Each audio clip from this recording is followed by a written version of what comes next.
In this section, we turn our attention for a moment to motion in two dimensions. So an object that travels north for a while and then turns and travels east, or something of that nature.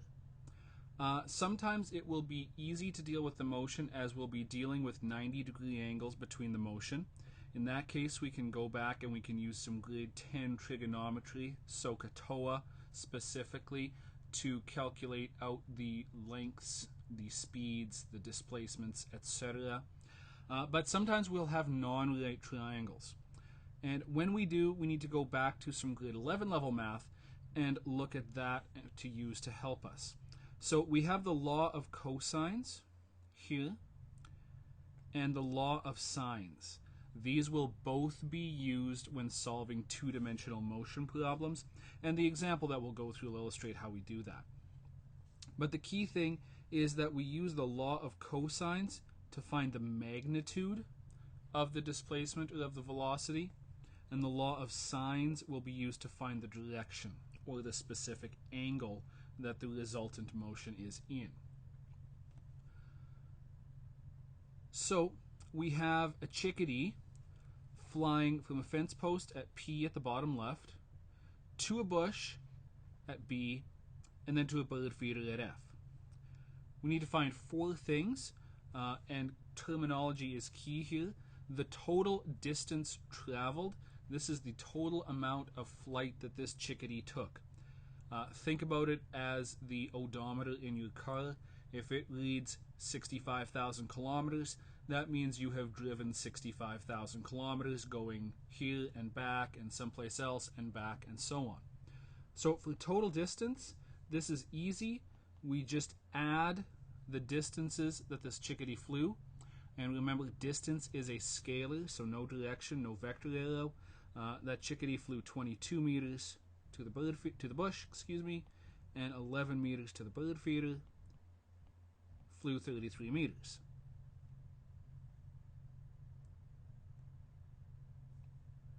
The average speed of this chickadee, again, speed being a scalar, is the distance divided by the time. Well, distance we just found is 33 meters. Total time was given as 4.4 seconds.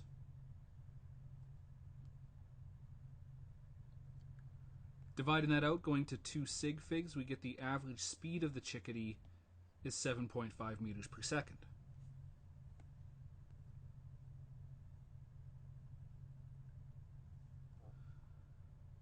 Flipping over to questions C and D, the total displacement of the chickadee. I'm just going to go back to the picture for a second. The total displacement is is exactly how far the chickadee is from its start point to its end point. So essentially, what the chickadee would have had to fly if it had gone in a straight line. As I said at the beginning, we need to use the law of cosines to determine this displacement. The side that we are going to try to find here, we'll call it C.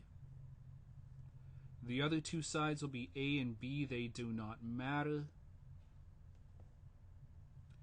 And we need to know this angle. Well, we can see from the diagram we have 33 degrees for its flight from the post to the bush, 28 degrees from its flight to the bush to the bird feeder, but that doesn't directly give us the angle in the triangle we need.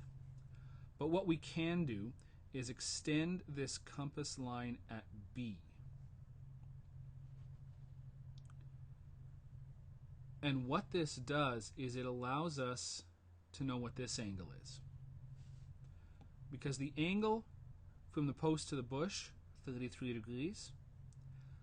So this angle is also 33 degrees.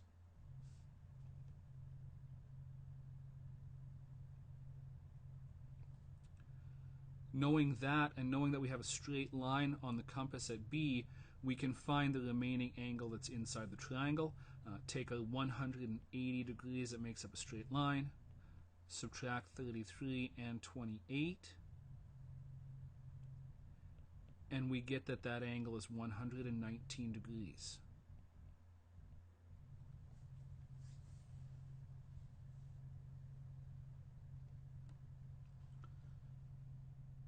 So we now have enough information to figure out the displacement of this chickadee.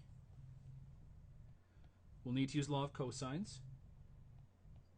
C squared equals A squared plus B squared minus 2AB cosine C.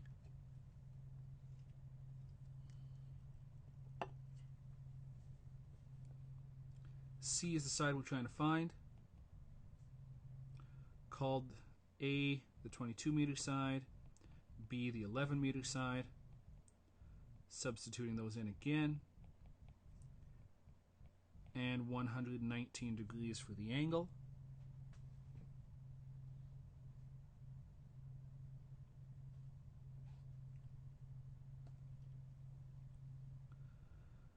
Working this out, 22 squared is 484, 11 squared is 121,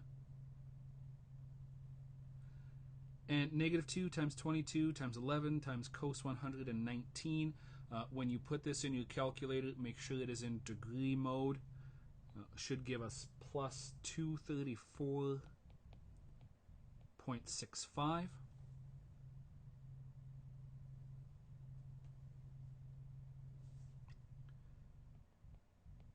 Adding that together gives us 839.65.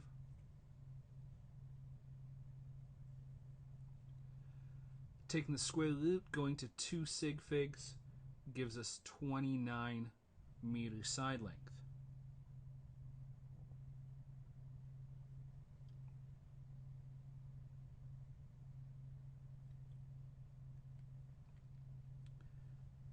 Now, since displacement is a vector, it needs a direction attached to it as well. Well, as we can see from that blue line that I've drawn on, this chickadee is flying somewhat in the northeast direction. It's not good enough just to say northeast. We need a very specific angle. And what we're looking for is this angle, how far away from east this chickadee is flying. But since that angle is not inside the triangle, we can't directly find it. What we can directly find, though, is this angle here. So using the law of sines, this would be the angle that we don't know, P. The side that goes with it would be the 11 meter side. We would have to use the 29 meter side C that we found and pair that with an angle of 119 degrees. So when we set up the law of sines, we will get P over sine P equals B over sine B, and I've just replaced the variables in that equation with ones that match this equation. P is 11 meters. Angle P we are trying to find. B is 29 meters over sine of 119 degrees.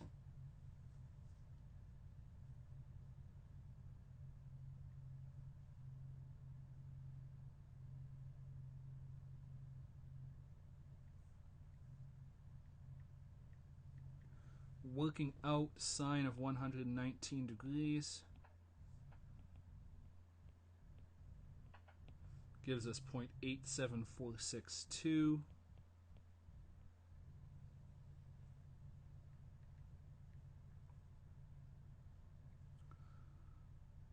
We'll cross multiply.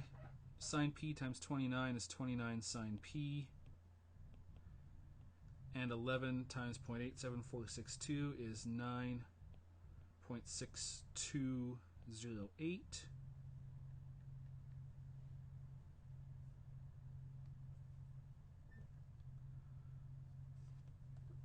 Divide both sides by 29.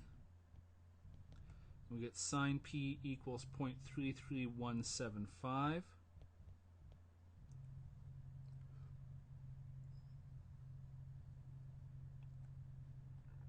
and determining angle P, second function of sine, 2 sig figs, gives us that P is 19 degrees.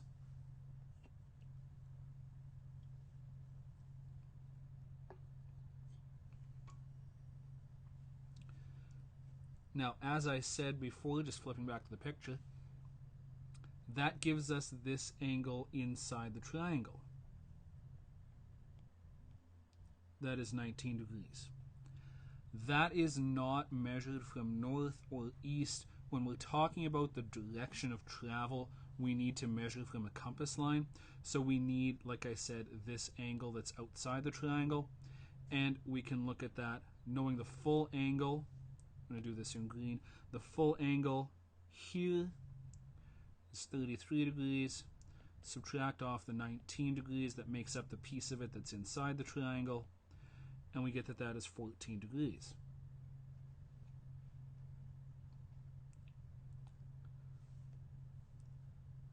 So to put this all together, we know the displacement vector is 29 meters, and we know now that is an angle of 14 degrees. It's how do we relate this? So the displacement, being delta D with a vector, is 29 meters. When we attach a direction to a vector, it goes in square brackets. And there are two ways of putting this. Just going back to the picture, this 14 degrees that we have to use is referenced from the east direction, and after we leave east, we go towards the north. So we could write this as 14 degrees north of east.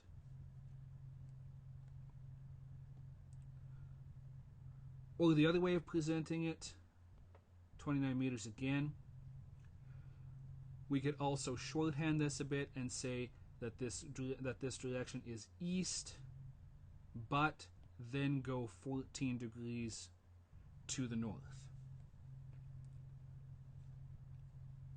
Either way of showing this is fine. They are equivalent to each other. There's no preference one way or the other.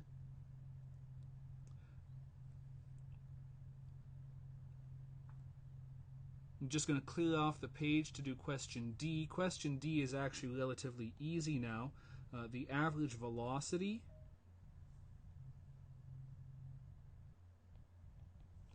is the displacement divided by the time.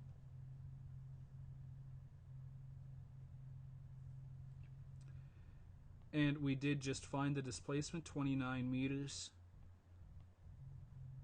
14 degrees north of east. The time, still 4.4 seconds, as it always has been.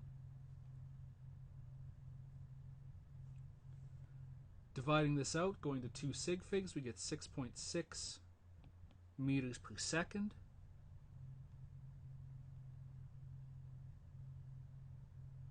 And since this is velocity, we need a direction.